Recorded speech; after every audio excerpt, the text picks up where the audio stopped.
My name is Whitley and I am 32 years old. I stood inside the small dressing room of St. Agnes Chapel, gazing at my reflection in a mirror that had witnessed countless brides before me. Instead of joy, I felt only a deep, empty dread filling my chest. My wedding gown fit flawlessly, my hair was styled precisely as I had rehearsed, and the bouquet of white roses shook gently in my hands. Through the thin wall, I could clearly hear my father's voice as he spoke to my uncle, loud enough that many guests must have overheard too.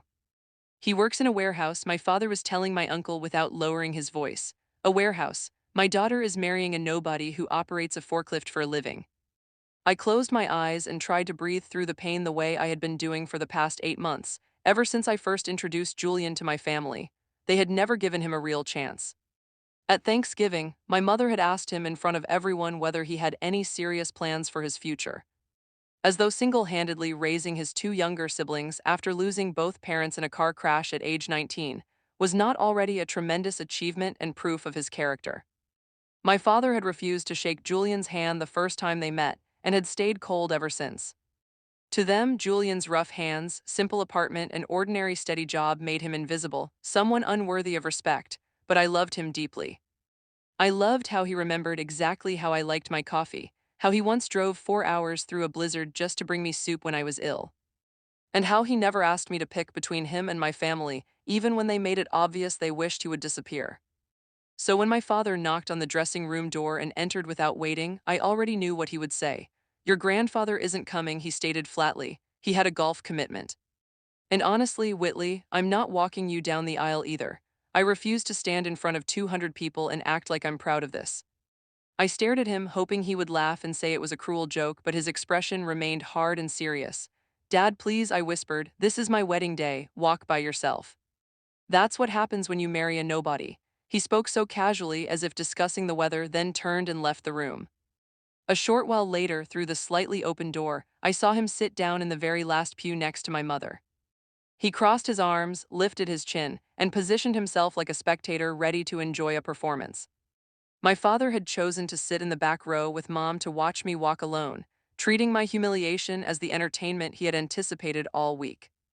The wedding coordinator came to my side, looking unsure, and asked if I wanted to delay the ceremony or have someone else escort me.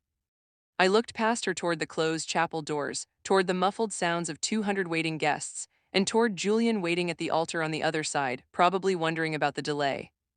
Something inside me grew firm. I would not allow my father's cruelty to ruin this day for me. I would not give him the pleasure of seeing me break down. "No," I said, straightening my back. "I'll walk myself." The doors opened, the music began, and every head turned in my direction. I held my bouquet tightly and started walking down the aisle alone. My heels clicked against the old wooden floor as I kept my eyes fixed straight ahead on Julian.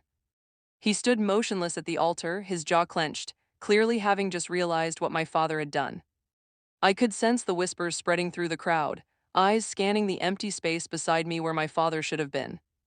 I was halfway down the aisle, my breath unsteady and my knees almost buckling under the emotional weight, when I heard the heavy chapel doors behind me open once more. I paused, thinking perhaps my father had changed his mind and some trace of regret had finally touched him. But when I turned around, what I saw made my heart skip completely. 30 people in matching charcoal gray suits entered quietly and lined both sides of the aisle with calm, purposeful movements that brought the entire chapel to silence. They wore identical formal attire, their expressions serious and united, and they stood shoulder to shoulder like a protective wall along the pews. Gasps echoed through the guests. My mother started to rise from her seat. My father's arrogant look shifted into confusion. One man, tall with silver hair and the confident presence of a leader, stopped right beside the back row. He turned, looked directly at my dad, and said, "Sir." The whole chapel fell into complete, heavy silence as everyone waited to hear what would follow and to learn who these 30 people were. "Sir," the silver-haired man repeated, his voice steady yet commanding enough to reach every corner. "With all due respect, you don't get to sit there and watch this. Not after what you just did to your daughter." My father's mouth opened and closed without producing any words, while my mother pressed her hand to her chest. I remained frozen in the middle of the aisle, bouquet trembling, completely unable to grasp what was happening or who these people were. The silver-haired man turned toward me and gave a small, respectful nod. "Miss Whitley, please forgive our striking entrance. My name is Desmond Ackefer. I am the Regional Director of Operations for Hallcrest Logistics." The name didn't register at first, until I noticed Julian's face at the altar turn pale with surprise, his eyes shining with sudden understanding. Hallcrest Logistics was the company Julian worked for. Desmond Ackefer was Julian's boss's boss, a man Julian had spoken of only a few times, always with quiet admiration. 6 years ago, Desmond went on, his voice clear enough to fill the silent chapel. Julian Reyes entered our warehouse as a 19-year-old young man who had just lost both his parents and was raising his two younger siblings by himself. He accepted every shift available. He never complained. He trained new employees without being asked, identified safety issues that prevented major lawsuits, and quietly guided many young men who had few other options. 2 years ago, when our Denver facility faced closure and the loss of 400 jobs, Julian redesigned our entire intake system and saved that location.